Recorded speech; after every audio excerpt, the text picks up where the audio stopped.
Gracias por continuar con nosotros. Ya está vía Zoom nuestra querida amiga, la doctora Rosario Espinal, ya parte de este espacio. Un placer tenerla con nosotros. ¿Cómo está? Muy bien, gracias. Buenos días. Doctora, debemos comenzar. Yo quiero preguntarle en el tema de las experiencias electorales que se tienen en la región y en el mundo. Luce que como legado de la pandemia y hoy aderezado por el tema de la crisis económica mundial,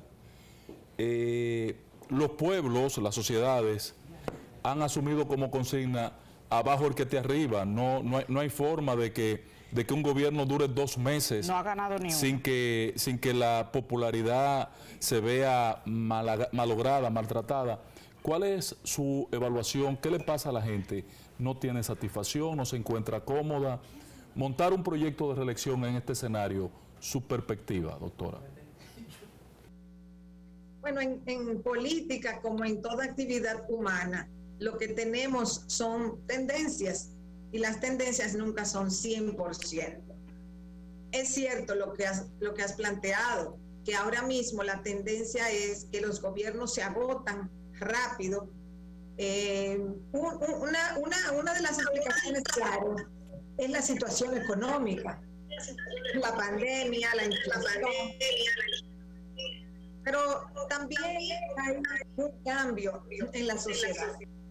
La gente es más demandante, la gente tiene mayores niveles de acceso a la información, la gente opina más públicamente, están las redes sociales que no son fáciles de controlar por un gobierno, a menos que hubiese medidas muy autoritarias para cerrarlas o controlarlas. Entonces, es más difícil hoy en día gobernar y agravada esa dificultad por la pandemia, por la inflación, pues hace la ecuación compleja. Gobernar siempre es difícil, como yo he repetido muchas veces.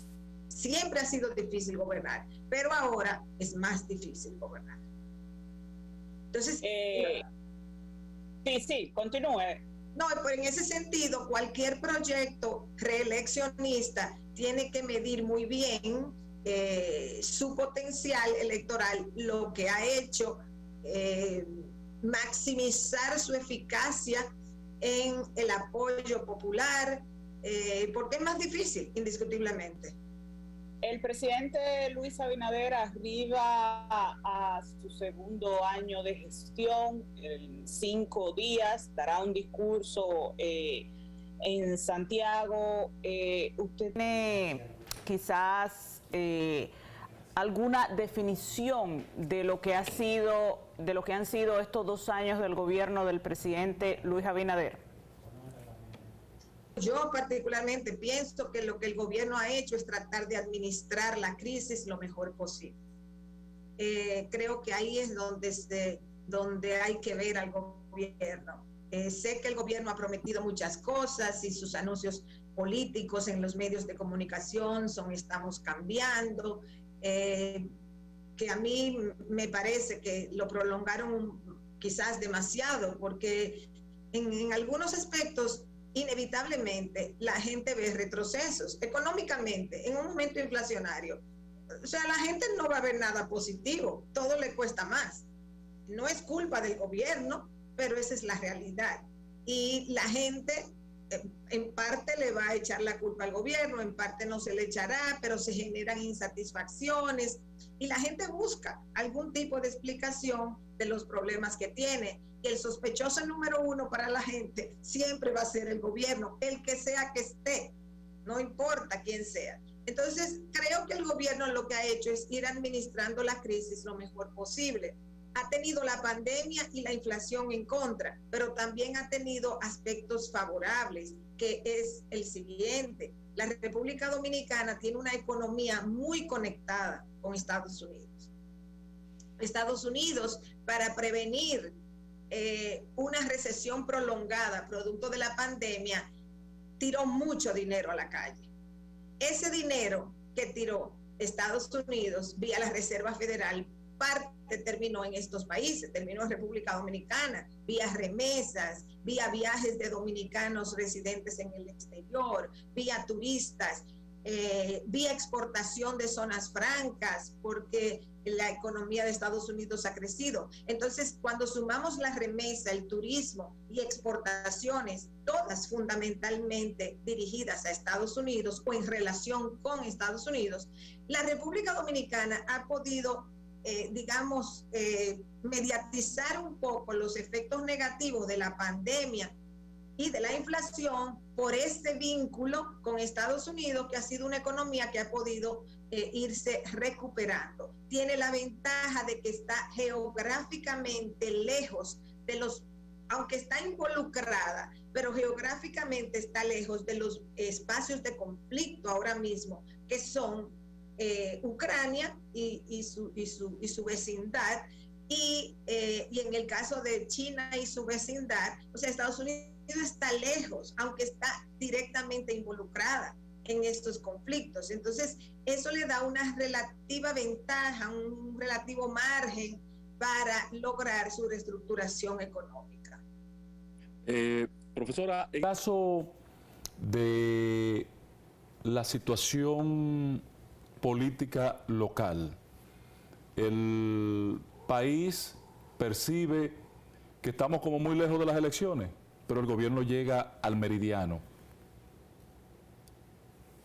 Ese meridiano, en función de su experiencia, la expertise que usted tiene en materia de análisis político, ¿son los primeros 2 años los mejores de un gobierno o podemos esperar que los próximos 2 años sean mejores que los ya logrados?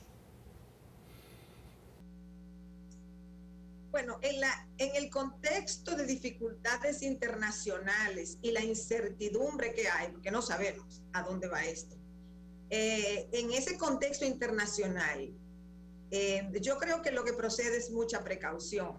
No me atrevería yo en este momento a decir que los próximos 2 años van a ser mucho mejores que los 2 anteriores. O sea, yo creo que el gobierno debe asumir, lo que más le conviene al gobierno es asumir que van a ser en la parte económica, bueno, en la parte de pandemia sí, ojalá que mucho mejor. Ojalá que ya estemos ya en la fase final de la pandemia del COVID-19.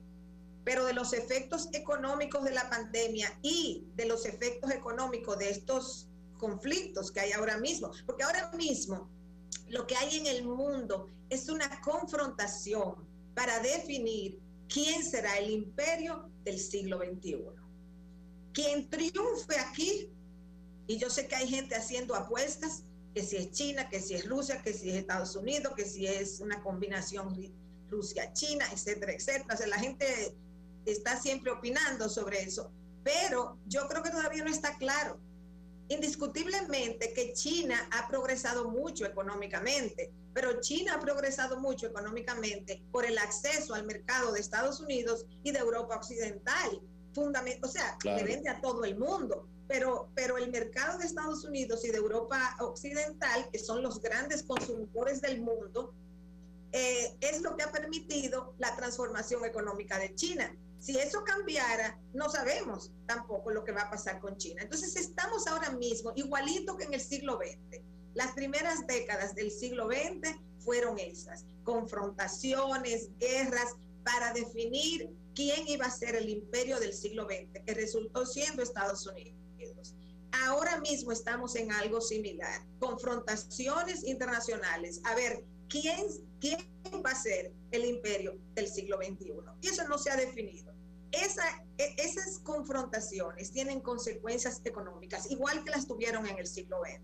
Entonces, por eso no es posible hoy decir, ya estamos saliendo de la inflación.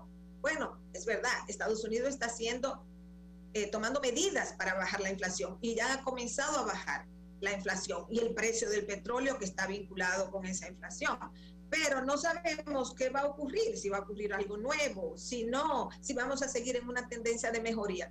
Por eso lo mejor es asumir que la situación económica internacional seguirá siendo desafiante en los próximos 2 años. Entonces el gobierno dominicano lo que tiene es que enfocarse en estos 2 años en mostrar ejecutorias.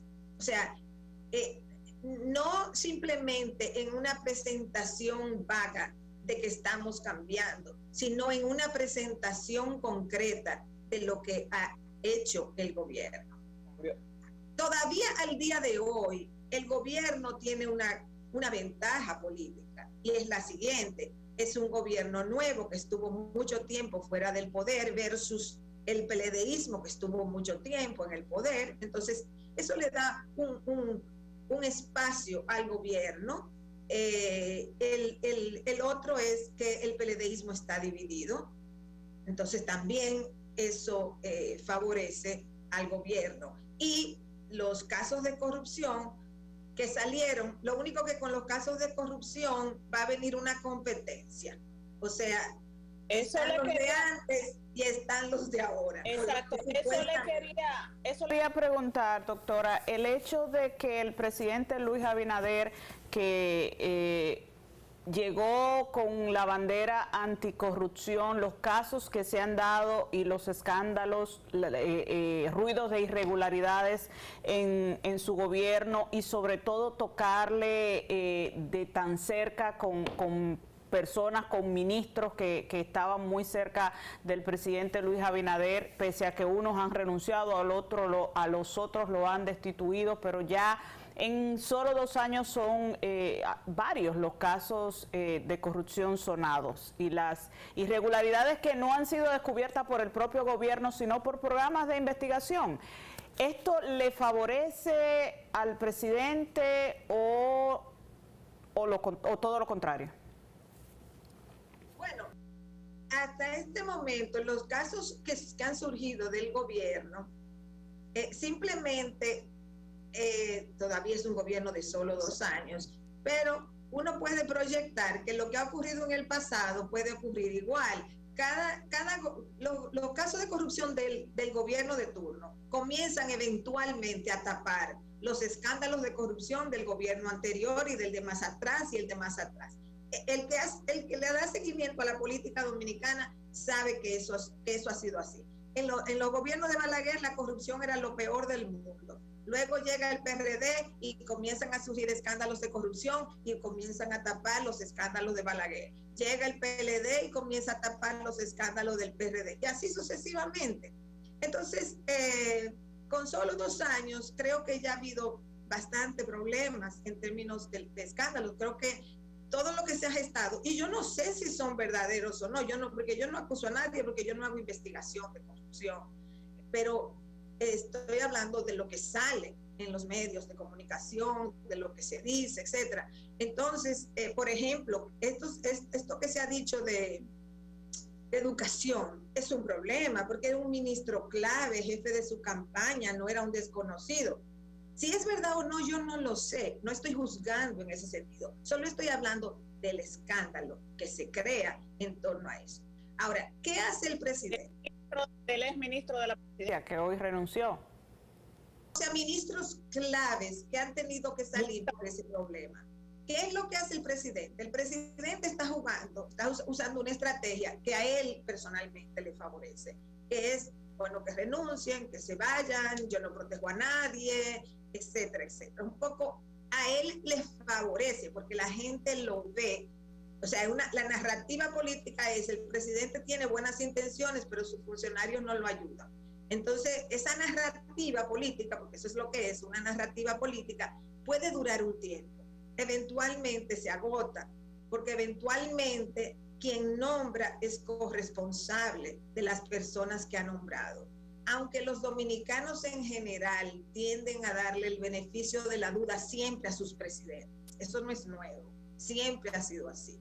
Los presidentes, a menos que haya una crisis profundísima, los dominicanos al presidente lo valoran positivamente. En otros países no ocurre así. En otros países los presidentes se desploman al año de estar en el poder. Aquí no. Aquí tiende a prolongarse el apoyo de los presidentes. Entonces, por ejemplo, Balaguer decía: la corrupción se detiene en la puerta de mi despacho. Él se protegía muchísimo con eso y la gente lo validaba porque él decía: son los otros, no yo. O sea, que aquí hay un historial de ese tipo de estrategias. Eventualmente, esa estrategia puede ser problemática si el gobierno se le desarticula mucho, porque tiene un beneficio de aprobación, indiscutiblemente, que haya salido Fulcar o que lo hayan destituido o, como él dice, cambiado de posición, o que haya tenido que salir Macarrulla. O sea, el efecto inmediato de eso es positivo para Luis Abinader, porque eso se presenta como que él no tolera la corrupción y que el que se equivocó se tiene que ir. Pero él tiene que también tomar en cuenta que él no se puede equivocar entonces nombrando, porque cada ministro que se va es uno nuevo que llega a aprender y a pasar un año mínimo aprendiendo. Eso tiene un impacto en la gerencia del Estado. Un costo político. Ahora no tiene costo político, eventualmente puede tener costo político, pero inmediatamente sí tiene un costo gerencial del Estado, porque el que llega tiene que aprender. Sí. Entonces, no puede, es distinto cuando ya tú pasas un año, controlas, manejas, entiendes un ministerio. Doctora, ¿cuál sería el avance en función de ese elemento que usted señala, donde el gobierno saca beneficio de la persecución a la corrupción, somos eficientes, perseguimos los nuestros, también los de antes, pero en el escándalo de Jean Alain, involucrar al sector empresarial, presentarlos ante el país como están hoy, presentados como que son más corruptos los empresarios que los políticos, y nombres y familias que hoy están destrozadas y que hay problemas serio, materializa divisiones, agudiza divisiones que ya se manifestaban en el sector empresarial, ¿no tiene un impacto en el proceso de reelección? Bueno, podría tenerlo, pero yo pienso que el empresariado dominicano ha crecido bastante y que alcanza para que unos estén de un lado y otros estén de otro. Entonces, quizás la estrategia empresarial anterior de que los empresarios estaban con todos y se quedaban con el que ganaba, tal vez ahora vamos a entrar, no lo sé todavía, es muy temprano, pero quizás ahora entramos en un proceso donde los grupos empresariales se dividen y unos se van por un lado político y otros se van por otro lado político. O sea, podría suceder y no sería nada extraño porque ocurre en otros países. Yo creo que hay que esperar para ver cómo se va decantando eso. ¿Habría segunda vuelta, doctora? ¿Podría haber segunda vuelta?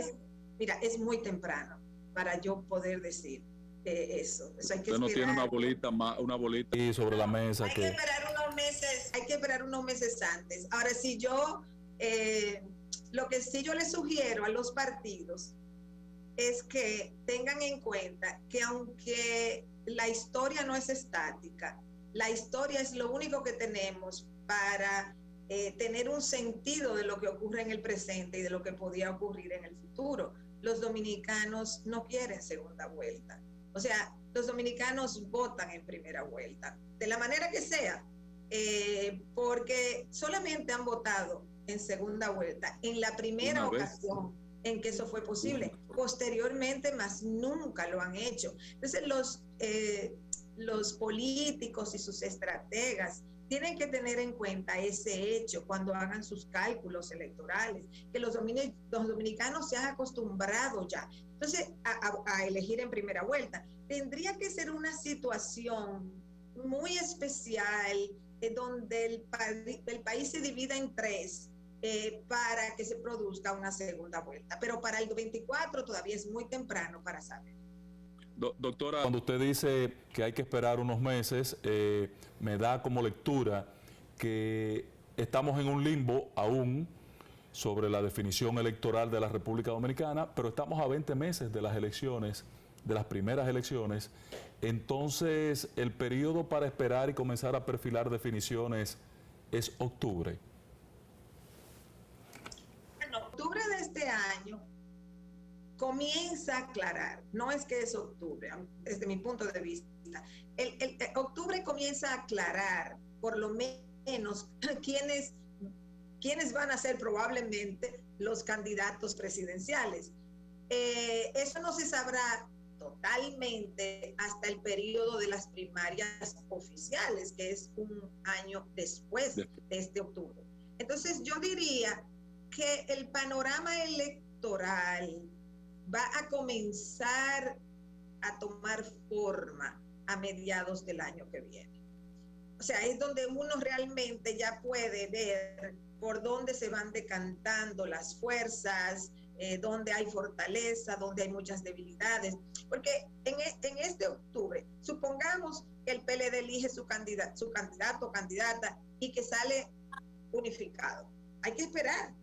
No sabemos si el PLD sale unificado, si el PLD se arma un lío y se va a un segmento. Eso no sabemos. Es la gran prueba de fuego para el PLD, indiscutiblemente, la selección de su candidatura presidencial. Si ellos sobrepasan la selección de su candidatura presidencial, bien, independientemente de que ganen o no ganen en el 2024, independientemente de cómo les vaya electoralmente en el 2024, si el PLD pasa el trance de elegir su candidato o candidata presidencial sin un gran trauma, no quiere decir que se vayan, esas cosas siempre ocurren, pero que no haya una división significativa, entonces el PLD estará mejor posicionado como partido político ya para competir posteriormente.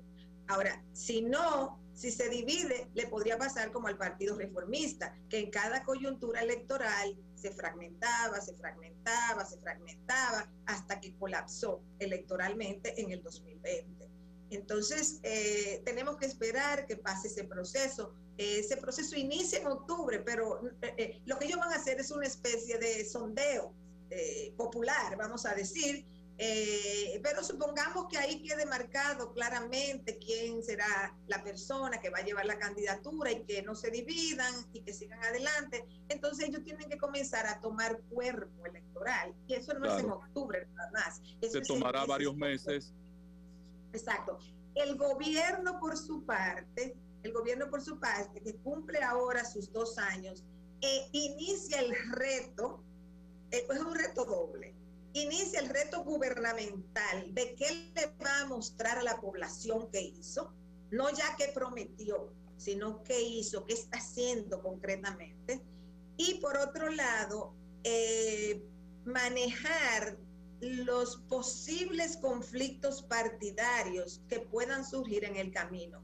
Porque aunque Luis Abinader e Hipólito Mejía han logrado unificarse o pactar un PRM unificado, en el PRM hay pequeñas guerrillitas. Entonces hay que ver qué curso toma eso. Y en el Senado de la República está por soltarse el... Gracias, doctora. Gran placer tenerle en esta escena. Que tenga un buen día. Bueno, señores, gracias a ustedes también, a todos nuestros amigos televidentes por habernos acompañado en la mañana de hoy. Mañana estarán Sheila, Virginia y yo voy a venir también. Ajá, ¿cómo no? Ok.